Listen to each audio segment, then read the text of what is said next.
Research Progress on Campus Bullying in Primary and Secondary Schools by Ho Youngmei. Background: Campus bullying has become a common social problem and has attracted widespread attention from the Chinese government and various sectors of society in the past decade, but it has not been effectively resolved. The reason behind this is that people, including the general public and academia, have a vague understanding of campus bullying, and there are many misunderstandings.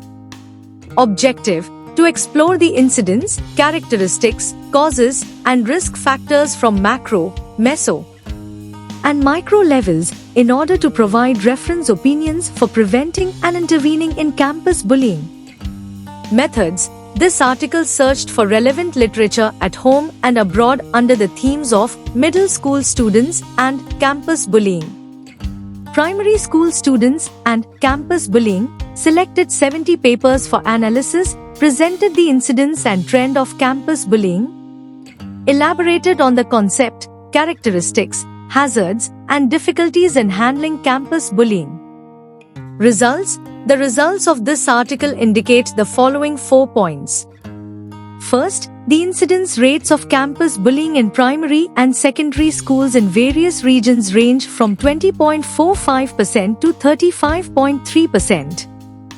with bullying rates ranging from 8.9% to 45.1% and being bullied rates ranging from 10.7% to 43.4%.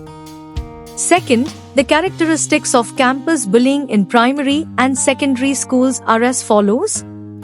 1. Intentionally done, with significant contrast in strength and weakness. 2. Aggressive and highly harmful. 3. Concealed places. 4. Repeated occurrence and difficulty in obtaining evidence. Third, campus bullying poses a serious threat to the physical and mental health of both the bullies and the victims, especially causing immediate and far-reaching psychological impacts on both parties. Finally, there are many difficulties in the governance of campus bullying, as the influencing factors of campus bullying are extremely complex, including demographics, psychological and behavioral characteristics, lack of family education and insufficient emotional support, mainstream peer alienation and support from deviant peers, inadequate school supervision, and lack of disciplinary power for teachers, and lack of legal system and lack of disciplinary basis. Conclusion: campus bullying is a pervasive problem affecting the physical and mental health of students, school management, and societal stability.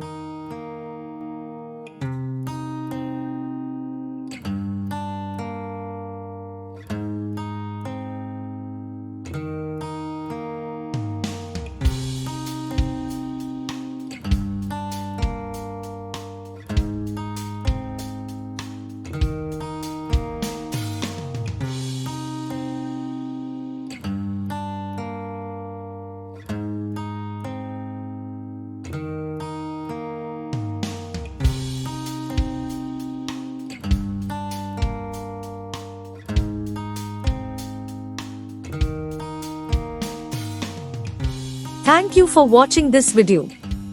Please subscribe our channel for watch more scientific research videos.